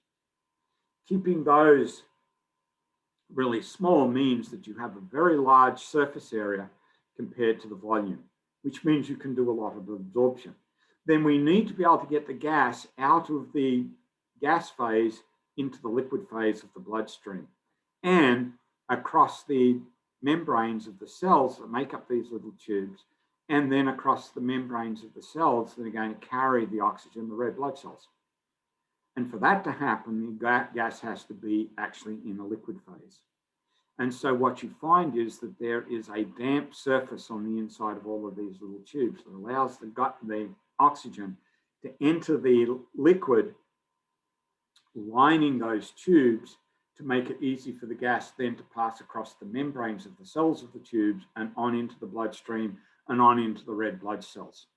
There is a connection between the function of the lungs as a organ for capturing oxygen out of the atmosphere and its structure. But remember, it's not just taking in oxygen, it's also releasing carbon dioxide, and the carbon dioxide is going to go back in the other direction. So again, we want a large surface area to get the gas out, and then we want a large open tube for a smooth flow of the gas out into the atmosphere again as we breathe out, and also for the influx of air when we breathe in. So while we need lots of little tubes to maximize the surface area to get the gas into the bloodstream and out of the bloodstream, we need a large tube to allow for the smooth flow of the gas out and for the smooth flow of the gas in. So we see that in the breathing tubes. It all comes together once we understand that that's the nature of the function and what sort of things we need to, or what sort of structures would ease that function or favor that function. And there's any number of things that we could look at in cells, in our body, in all sorts of items where we see this structure-function relationship. So another concept check, probably we don't need to see it to take a break, but if you didn't take a break previously, here's another opportunity for you to take a break. Explain the structure-function relationship for an everyday object you are familiar with. So that could be just about anything. So I'll wait again, about 30 seconds, give you a chance to pause if you want to, give you a chance to think about this, and then I'll give you a quick example and then we'll move on.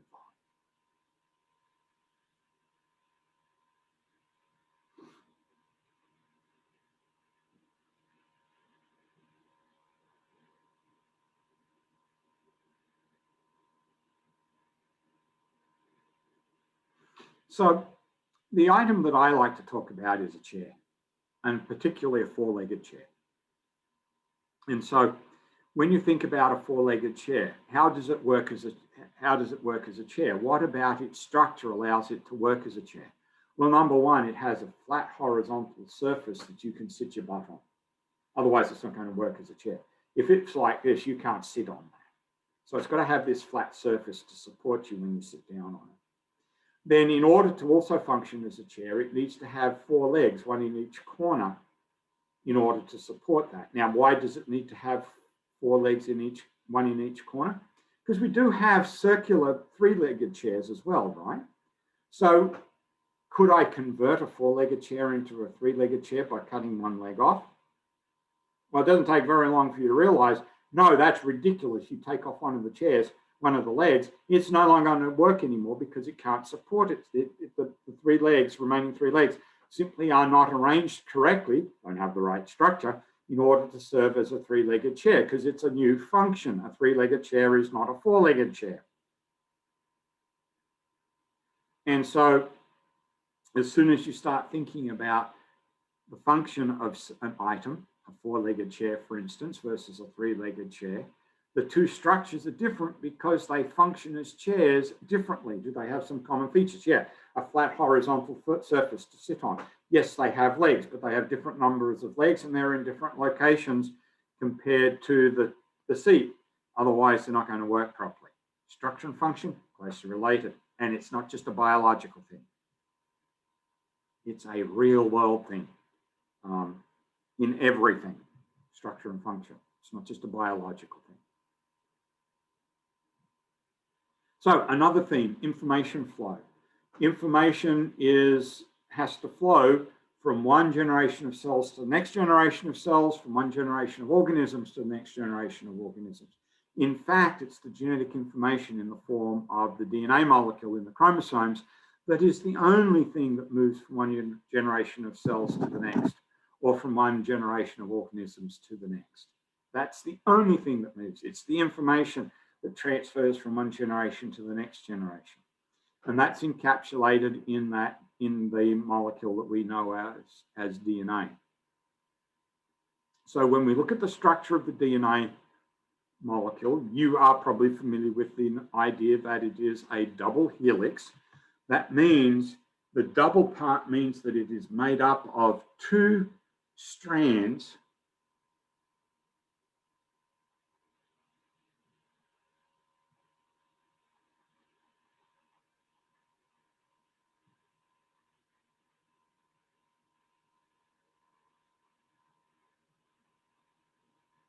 It's made up of two strands of nucleotides, which are referred to, those two strands are referred to as polynucleotides.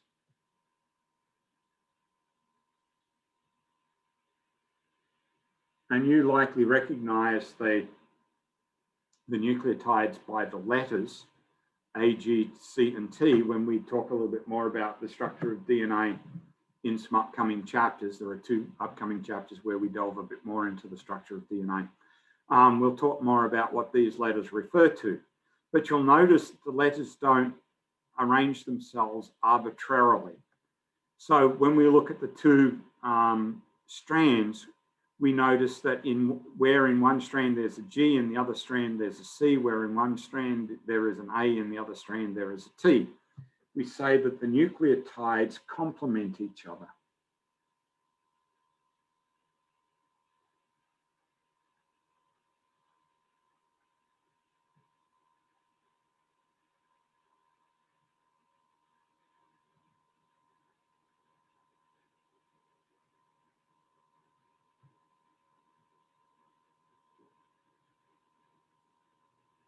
So A complements T, G complements C, and we say the 2 strands are complementary strands. Now, there's a couple of other features that I'll introduce you to now that are not necessarily critical, but which I want you to be aware of, because when we delve a little bit deeper into the DNA molecule, these ideas will become important too. So if we look at the directionality of the strands, because there is directionality here. Oops, let's go back.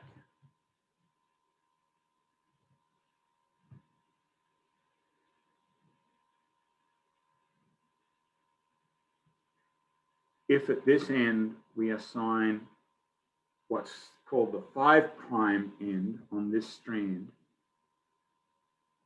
so let's trace this one through. So here it is, we're following it through, it's coming down. Down here will be an end that we designate 3'. On the other strand, this end will be the 3', and down here will be the 5'. So we say that the 2 strands are not parallel to each other, we say that they are anti-parallel.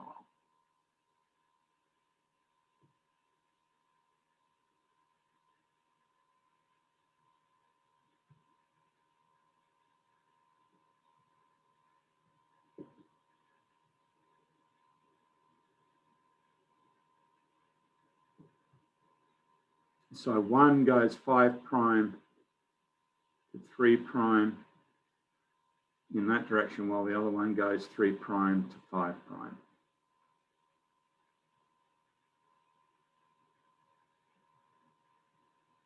So that's how these strands are arranged. And that has consequences, because when we think in terms of the information that's stored in the DNA molecule, well, that's just simply the sequence of nucleotides. That has meaning. That's what a gene is. It's just a piece of DNA where the sequence of nucleotides has meaning to the cell. It can be interpreted. And when that information is interpreted, we have to somehow extract it out of the DNA molecule, and that has relation to these directions. And when we think in terms of passing DNA on from one generation to the next, we've got to make copies of it, and the anti-parallel nature of the 2 strands has consequences for the copy. So all of that we'll be we'll be talking about in later chapters. That's primarily found in chapters 9 and 10, so it's much later in the semester yet. But we will get there. But we'll talk a little bit more about this structure as we delve into a couple of other chapters earlier on in the semester as well. So it is the chromosomes, the genetic information contained in the DNA, that is passed on from one generation to the next. And a gene, as I said, is simply a sequence of nucleotides that instructs a cell how to make something. And primarily what it makes is a protein. And so insulin, the hormone that regulates blood sugar, is actually a protein made in the cells called the islets of Langerhans in the pancreas. So when your body sends out the signal, there is too much glucose in the blood, produce insulin to trigger the uptake of the blood sugar, which is glucose. The cells in the pancreas then start producing the protein by using the genetic information that tells it how to. And then eventually that insulin is released from the pancreas into the bloodstream, where it circulates around and triggers particularly cells of the muscle and the liver to take up the glucose, the blood sugar, out of the bloodstream and bring the blood sugar back down to normal levels again. But it's the genetic information that tells the cells in the pancreas how to make the insulin. So that's what a gene is. It's simply a sequence of nucleotides that contains instructions. And those instructions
So this is the understanding behind genetically engineering organisms, the fact that the genetic code, the way the information is encoded in the genes, is universal.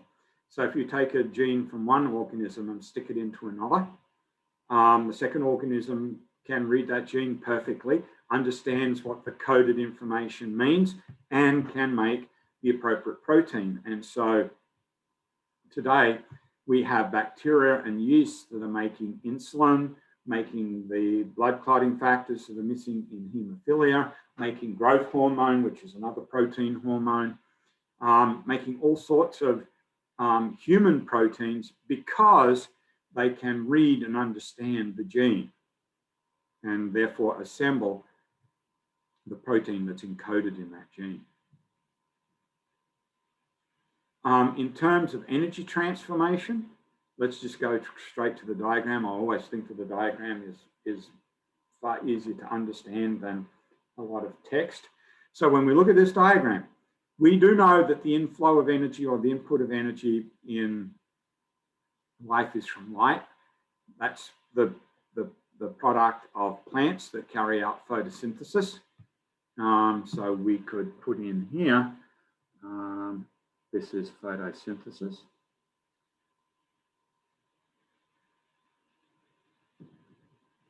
That's the process that allows plants to capture light energy and turn carbon dioxide and water into organic molecules.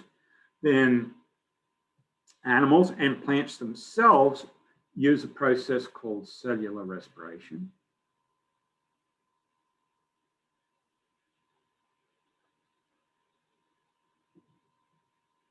To extract the energy and use it for cellular work. The energy, all energy that comes into ecosystems, comes into organisms, eventually leaves as heat energy. So so energy in the form of light comes in, gets stored temporarily as chemical energy through photosynthesis, is made available to organisms for their work via cellular respiration, and then exits again as heat. So there's no recycling of energy. Energy passes through in a linear fashion. But there is cycling of nutrients. So if you think in terms of what comes out of cellular respiration, we're going to learn that it's carbon dioxide and water. Well, it turns out that carbon dioxide and water are the raw materials for photosynthesis. What does photosynthesis produce? Well, organic molecules.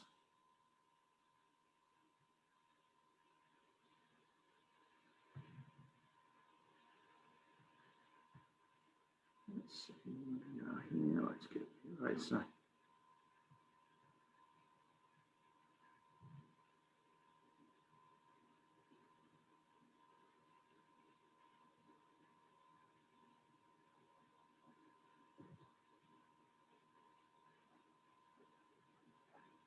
And we could call this food because that's basically what we're looking at, plus oxygen, which themselves are the raw materials for cellular respiration.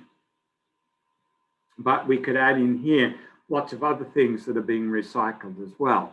But typically, the other things that are being recycled are either directly or indirectly recycled through cellular respiration anyway. So there's basically that cycling. But this indicates that while light is not cycled or recycled, or the energy is not recycled or reused, chemicals most certainly are. The chemical components of life can most certainly be recycled and are always being recycled in many different ways. We've just looked at here carbon and oxygen and water and organic molecules, but there are lots of other things that can be recycled as well and are recycled.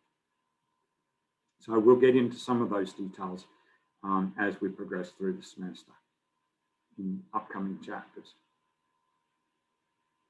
So I've talked about all of this on that diagram. So if you want to read up on these slides, by all means do so. Download the slide set again.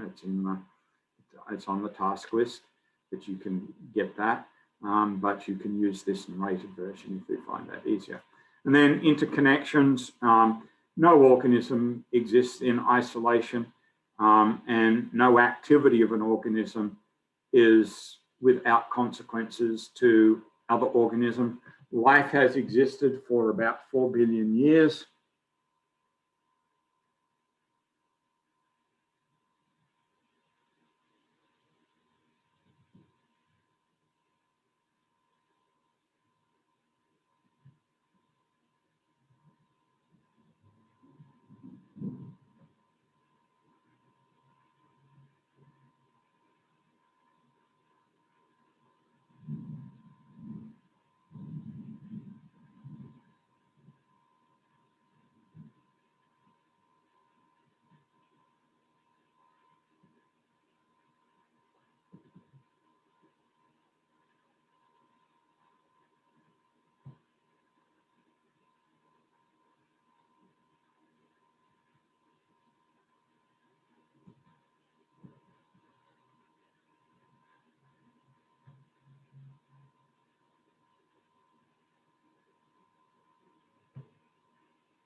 So what do I mean here? Well, if you go back and look at the history of our planet, what becomes really obvious is that oxygen is a relatively recent addition to the atmosphere. We think our Earth is about 4.5 billion years old. Oxygen only becomes a significant component of the atmosphere about 2.5 billion years ago. So for nearly half the life of the planet, there was very little, if any, oxygen in the atmosphere. It really only starts to appear around 3 billion years ago as we see the emergence of photosynthetic organisms known as cyanobacteria that carry out photosynthesis in much the same way as plants do. As you'll learn, we think that actually cyanobacteria are the ancestors of chloroplasts in plants. And we'll talk more about that in an upcoming chapter.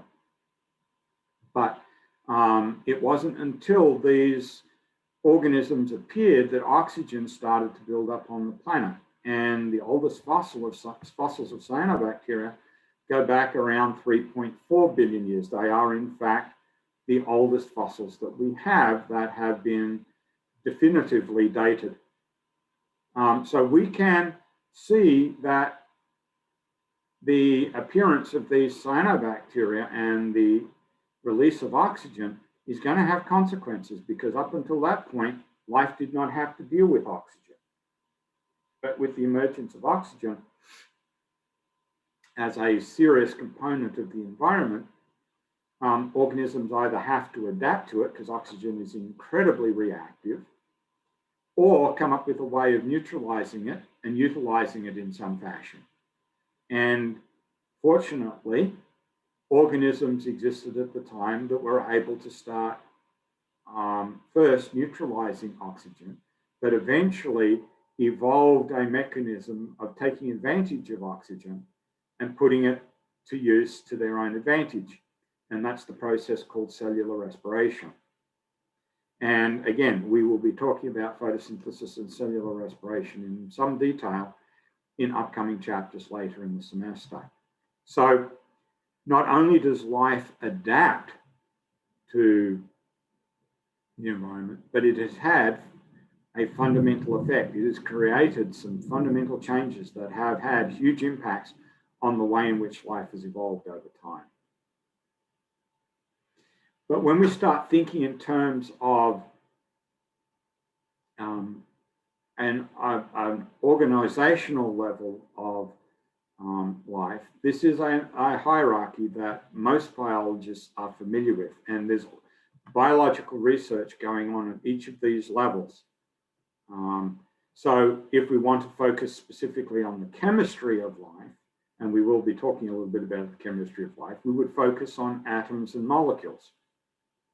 And so not surprisingly, in the next chapter, we are going to talk a lot about atoms and molecules.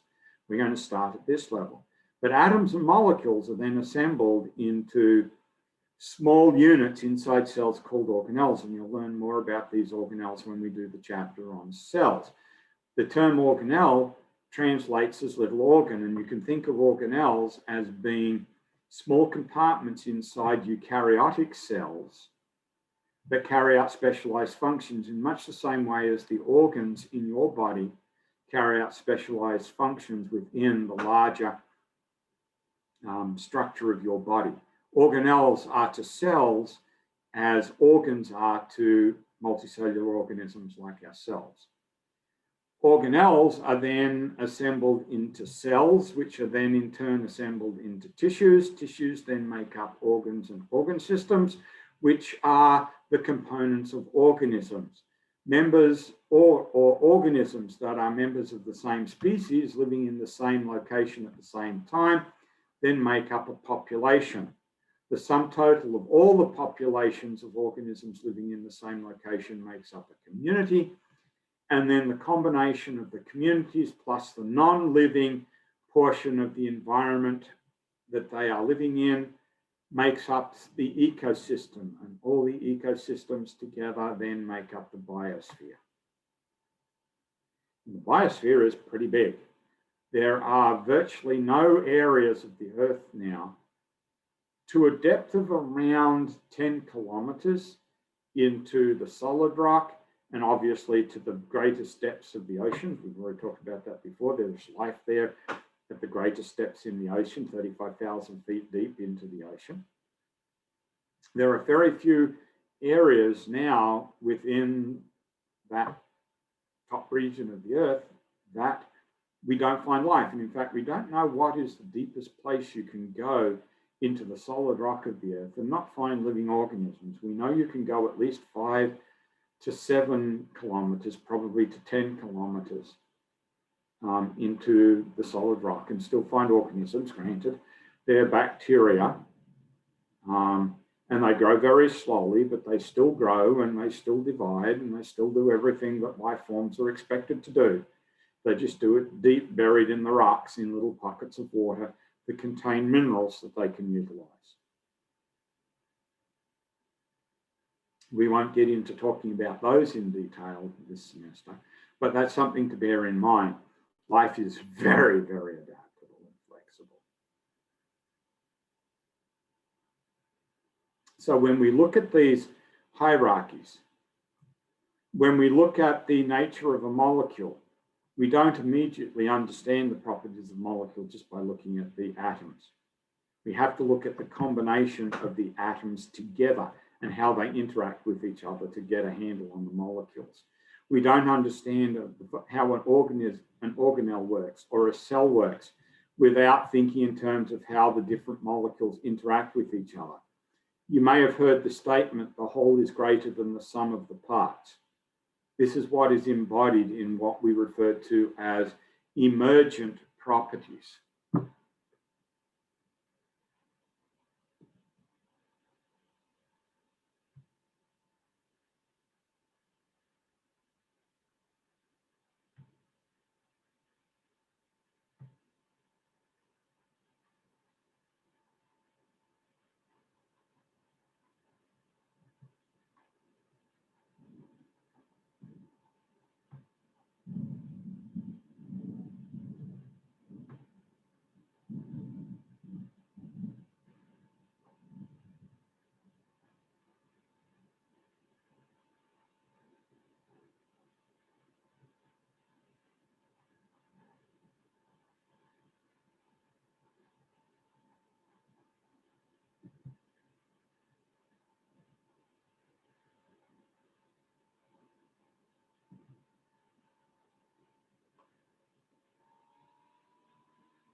So this is an important part of what we do in science. We use what is referred to as the reductionist approach, where we take a complex system and we break it up and understand those smaller units.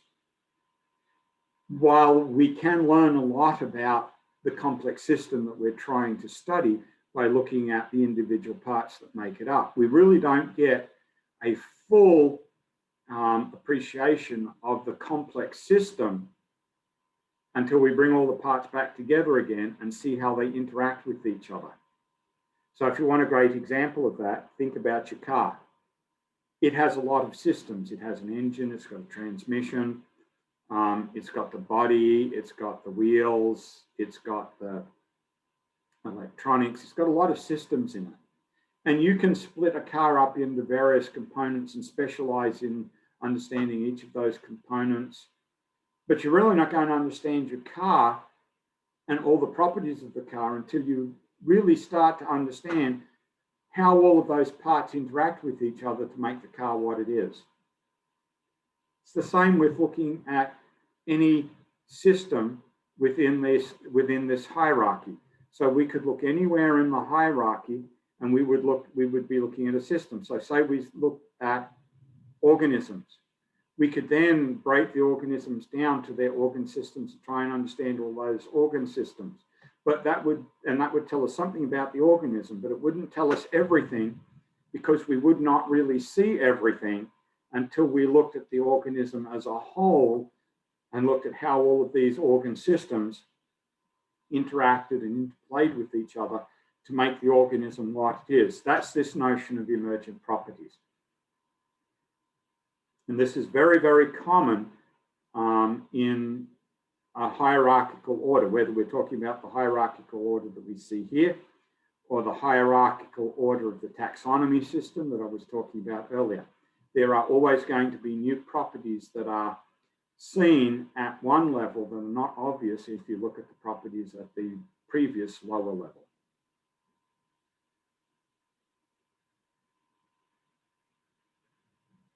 So we've reached the end of the slide set, but that means that there's time for just one more concept check.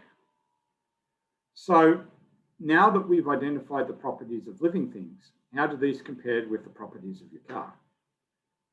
And rather than give you the answer to this one, I'm going to leave you with this one. Take a piece of paper and write out what properties your car has that are the same properties that you know living organisms have. And what properties do living organisms, let me put my teeth in, living organisms have that your car doesn't have? In other words, what makes a living organism alive but means that your car is not? There are some shared properties, and we've talked about a couple of them, and I've identified a couple of them, but there are also many properties that living organisms have that cars do not have. So think about that one, see what you come up with. If you want to discuss that with me or anything else that we've talked about here, by all means, feel free to come and see me during office hours if you have any concerns, questions, or conundrums that you want some help with. I'll be happy to help you out with that. So until next time, take care, be safe, and I'll see you when we pick up with Chapter 2 next week. Bye for now.